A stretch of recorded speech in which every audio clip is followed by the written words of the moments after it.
So this guy just passed me. He said, Goggins, just be average today.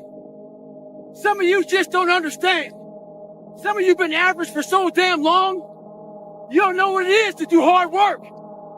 But there's a lot of you out there who want to be much more than average, but just don't know how to do it every single day, the grind. You need to find someone to oil those fucking gears up. So check it out. This is a mindset. Maybe it's true, maybe it's not. But there's a motherfucker out there who wants what you have, who wants the position you are, who wants the job you have, who wants the wife that you have, or the husband. There's someone out there hungry and wants everything you fucking have. Maybe it's true, maybe it's not. But if it is, it's gonna be your ass. So make that a motivation for you.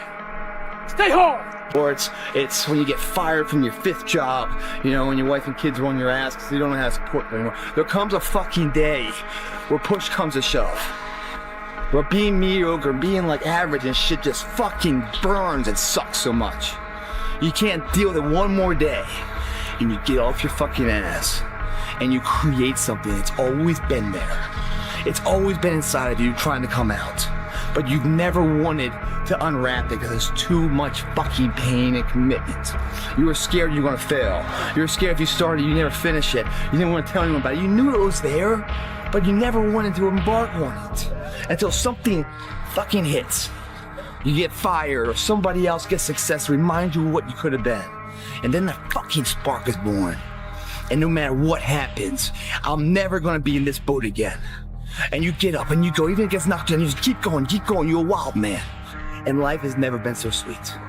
That can happen at an early age, it can happen at a later age. It's gonna happen to somebody no matter what, it's gonna happen to you.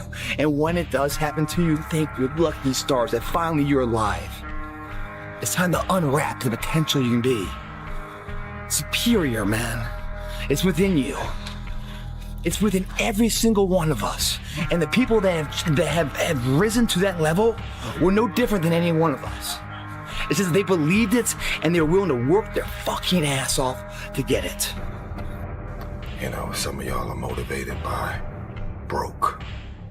I'm broke, I'm stuck, I'm fucked up, I can't do nothing. Some of y'all are motivated by just wanting to accomplish the things that you want to accomplish. Other folks are motivated by materialistic things. It's a very simple concept. If you want it, you gotta go get it.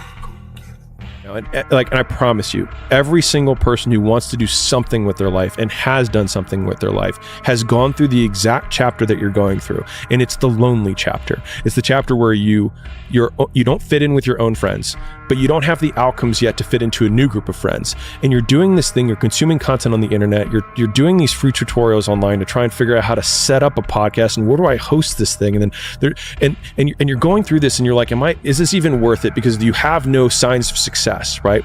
But if there's anything that you can take away from what we're saying right now, is that the sign of success is the hate that you get along the way. And what you can't do is bend the knee to their hate and fit back into the conformity because it's comfortable and it's warm. Because like in the Matrix, when Trinity opens the door, when Neo's about to go take the red pill and he wants to get out of the car, she says, Neo, you've been down that road and you know exactly where it leads. And I know that's not where you want to be. And then he closes the door. Like right now, this moment that you're going through is Trinity opening the door and being like, you could go back, but then you'd have to remember exactly what the reason was that you decided not to go out to begin with, just because you listen to this podcast and you consume this content, you're like, I can fucking do more than this. Like, because you are starting to live in some of that hell where you look in the mirror and you're like, I can do more. And you start to see the person that you could be. And you're like, this does start to feel like hell. How could I make things better? It's something like that. And that's like, what sacrifices do I need to make in order to make things better? That's a good question to ask yourself. You could ask yourself that every morning. What sacrifice do I have to make things better? You can decide what constitutes better. How about that? Then it's not even as if it's being imposed on you. Come up with your own notion of what constitutes better. You know, try to make it sophisticated. It shouldn't just be better for you, because that isn't going to work very well, right?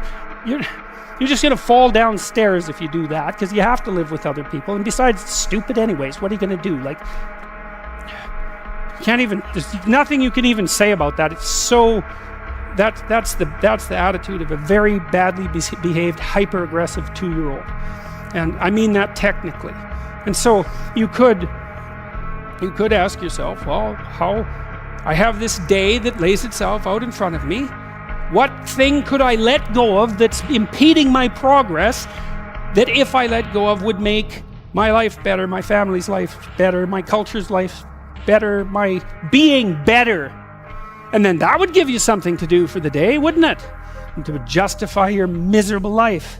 I want you to enjoy the journey. I want you to remember that these are your glory years. These years right now as a teenager, and especially in your early teens even, these are the years you're gonna look back at with fondness, because these are the years that you built. You built your character, the person that you are going to become. I can tell you right now that my most fond years were probably the year before I started my first ever business when I was 16, and the couple years after that. The years where things were tough, they were not easy. I was making sacrifices. It was difficult at the time, but I have so much appreciation for it now. So please, if things are difficult or they're hard right now, take a moment to appreciate it, because these are the years you're going to be talking about in a decade, 2 decades.